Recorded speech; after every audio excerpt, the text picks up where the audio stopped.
It's honestly amazing that we can go from this Okay.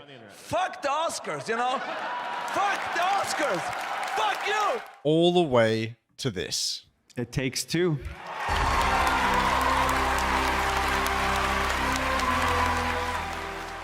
That's Joseph Fares, founder and creative director at Hazelight Studios, accepting Game of the Year 2021 for It Takes Two, and he is one of the most confident people in the gaming industry. Unlike other executives in the space, his confidence is not a facade. For example, when Ubisoft CEO Yves Guillemot calls Skull and Bones quadruple A, that's a facade. That's a facade to get you to buy in and to lie to investors. So naturally, you don't trust him. But when Joseph Fares calls his next game so good or crazy or any other descriptors that he likes to use, he's telling the truth, backed up by just how good the games he makes are. When I first played It Takes Two, I was genuinely floored. This was a game with variety on a scale I just hadn't ever seen before, and it was filled with wholesome cooperative moments that I look back on very fondly. So naturally, I was very excited for Splitfiction, and whether it's their catalogue of games so far, or maybe Joseph's unwavering passion, I just knew Splitfiction would achieve a very high bar of quality and creativity. So the question is, did they reach that bar? Well, yes, but there are some caveats.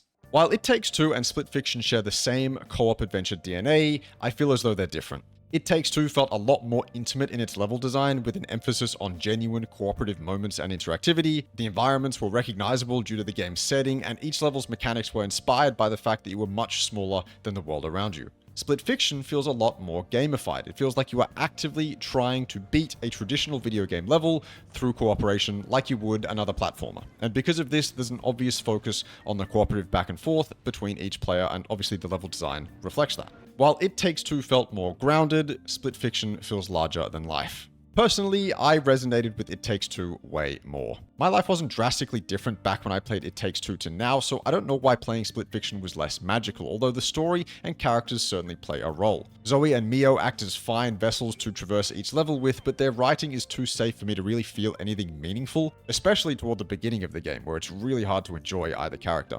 With Mio being a closed-off introvert and Zoe an outgoing extrovert, you get the expected dynamic between the two as more and more is revealed about their past, and they slowly open up to each other. It's a plot that you've seen countless times before in different media, and unfortunately Splitfiction doesn't stand out as having done it exceptionally well.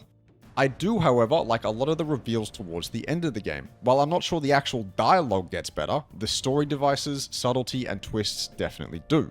In fact, that's how I feel about the whole game. Splitfiction's final, 2 to 4 hours are fucking awesome. Not only do we get the expected insanity of a Hazelight finale, but we also get genuinely innovative gameplay mechanics that I've never seen anywhere else. These moments will leave most people questioning how the fuck Hazelight pulled it off. I stopped recording at around the 10-hour mark because any footage beyond that point I felt would spoil too much, and I'm happy I did, because at around that time, shit started to ramp up.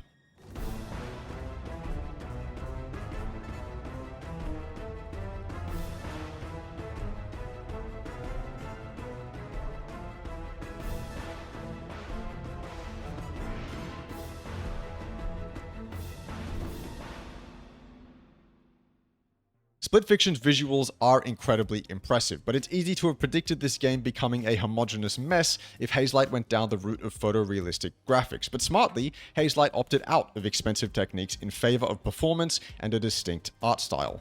I can even turn off TAA in this game without the whole thing looking like a mess, and my terrible PC can run the game the way I like my games to look at 120 plus frames relatively consistently.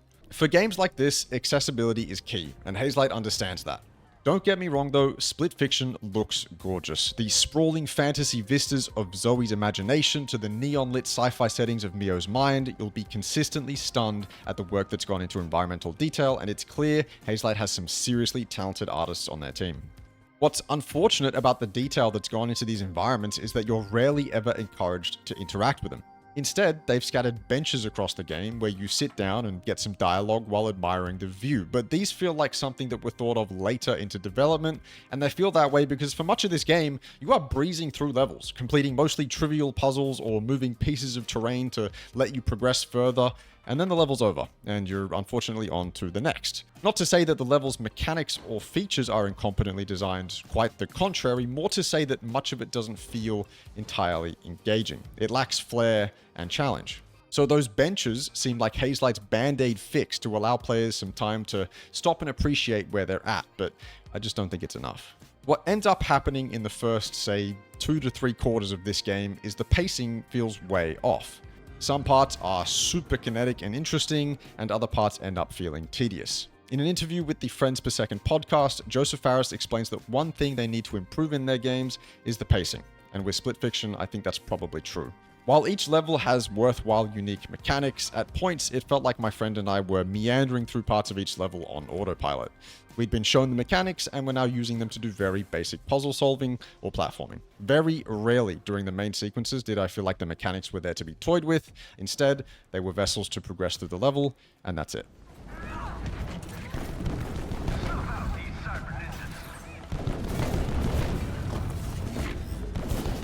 Most of the aforementioned criticism is levied at the main sequences, especially toward the beginning and middle of the game, but there are 2 areas in which Split Fiction exceeded my expectations. The first is the last third or so of the game. It's just straight 2 to 4 hours of pure gaming magic in every category, and I loved it. It is the definition of saving the best for last. The second is the side stories. The many side stories in Split Fiction bring me back to It Takes Two's lighthearted and fun design. These side stories are the part of the game where there is no compromise. You get great environmental detail and interaction, fun platforming, and quirky writing and character moments. This is where so much of the magic is for me. Like, you have this whole side story that's something straight out of Harry Potter, where you can just mix potions, transform, and do a bunch of other magical stuff, and we just spent a good amount of time in there fucking around and having fun.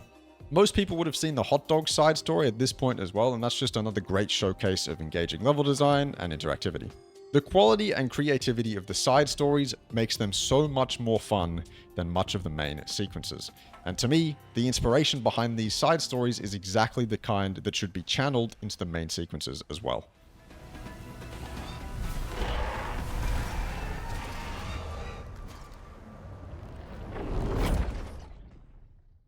Now, I get that I've been harsh on much of the game, but from dragons that grow over the level to fast moments relying heavily on cooperation, the unique level mechanics themselves are really well designed. The boss fights are also surprisingly sick. As I mentioned, some of the levels leave you kind of wanting more, but then you get to the end and there's this grand boss fight, which ends up being a combination of the level's unique mechanic, some bullet hell elements, and an arena and movesets inspired by the level's setting. I gotta give them props for these boss fights because they were much better than I expected, and across It Takes Two and Split Fiction, it's clear that Hazelight knows how to make a spectacle out of their boss fights. Looking back on this video, it is so obvious that I'm having trouble articulating how I feel about this game.